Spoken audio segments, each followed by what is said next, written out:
भगवते वासुदेवाय। श्री शुकवाच खड्वांगात दीर्घबाहुसा रघुआत्मा पितु श्रवाम अजासतो महाराजा सतमाता सतो अभवत। अब निकल श्री सुखदेव जी कहने कि ही राजा परीक्षित खड्वांग के पुत्र भैले दीर्घबाहु, दीर्घबाहु के भैले रघु, रघु के अज और अज के महाराज दशरथ भैले। दशरथ जी के यहाँ देखल जा भगवान देवता लोगन के प्रार्थना से 4 अंश अवतार में जन्म ले रहे, राम, लक्ष्मण, भरत और शत्रुघ्न के रूप में। श्री सुखदेव जी बोले कि हे राजा परीक्षित, महाराज दशरथ जी के 3 पत्नी रहले, जोने में से मुख्य रहले देखला कौशल्या, कैकेयी और सुमित्रा। 3 पत्नी और तीनों पत्नी का नाम कौशल्या, कैकेयी, सुमित्रा। आधा उम्र व्यतीत हो गई महाराज दशरथ जी के, लेकिन संतान नहीं भइल। यही नाते महाराज दशरथ जी दुखी रहे। एक बार बैठल बाटे चिंता में सोचा तटे कि एक बार अरे भूपति मन माही अभय गलानी मोरे सुत नाही, भय गलानी अरे मोरे सुत नाही। अरे गुरु गृह गयव तुरत मही पाला आचरण लागे करे विनय विशाला। अब निकलना महाराज दशरथ जी चिंता कहने कि अब हमार सूर्य वंश ही खत्म हो जाए वाला है, हमरे कुल के बढ़ाए वाला अब क्यों हमरे बहाना है, न बेटी ने बेटा क्यों ना आई बा। बड़ा दुखी भइले और गुरु वशिष्ठ जी के पास गए। और जब देखल जा गुरु वशिष्ठ जी के पास गए, गुरु वशिष्ठ जी जब देखले महाराज दशरथ जी के चेहरा उतरल हल, बड़ा चिंता में दिखाई देते।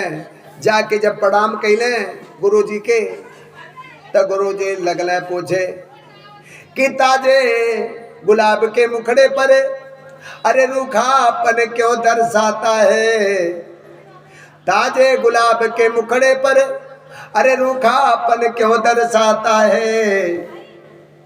चेहरे की चारों चांदनी पर अरे फीकापन क्यों दर्शाता है। अरे चेहरे के 4 चांदनी पर अरे फीकापन क्यों दर्शाता है। अरे महाराज अब इतने चिंता में काहे बाटी, अपने दुख का कारण बताओ जाए। सूर्योदय से लेकर सूर्यास्त तक आपका राज, कन्याकुमारी से हिमालय तक आपका राज, आप चक्रवर्ती राजा और आपकी जौन बात चेहरा मुरझाइल बा। आप कोनो सोच विचार में पड़ल बाटी, आप कोनो चिंता में पड़ल बाटी। महाराज जब यह तरह से देखल ला गुरु वशिष्ठ जी कहले, महाराज दशरथ जी के आंखिया से आंसू गिरे लागल। अपने गुरु वशिष्ठ जी के सामने हाथ जोड़ के लगले कहे, अरे बोले भगवान नरपति न कहो, नर जितना भी अधिकार नहीं। बोले भगवान नरपति न कहो, नर जितना भी अधिकार नहीं। अरे ऐसे 4 दीवारी है अरे जिसका कोई आधार नहीं। ऐसे 4 दीवारी है अरे जिसका कोई आधार नहीं।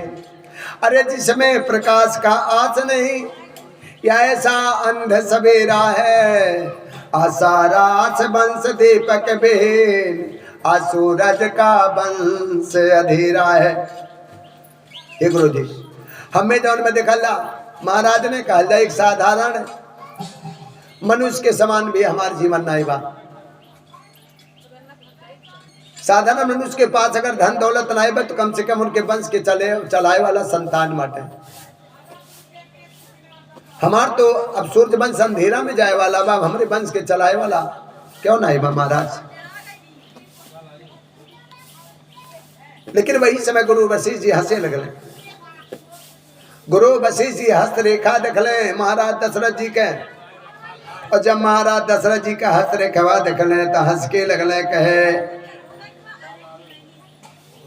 अरे हंस कर कहा वशिष्ठ ने, राजन चिंता त्याग, अरे आता है बैराग में आचार रूप अनुराग।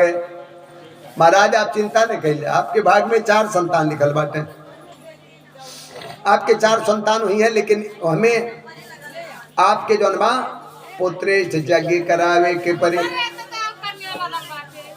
अब आप पुत्रेश यज्ञ करावे के लिए आपके बुलावे के परे श्रृंगी ऋषि के पुत्रेश यज्ञ करावे के लिए आप श्रृंगी ऋषि के जौनबा बोला बल्ला। आपके यहाँ 4 पुत्र अवश्य उत्पन्न हुई हैं। समझौले के धरा हो देर, अरे वही है सोत चारे, त्रिभुवन विदित भगत भयहारी। श्रृंगी ऋषि अरे वशिष्ठ बुलावा, अपुत्र काम शुभ यज्ञ करावा।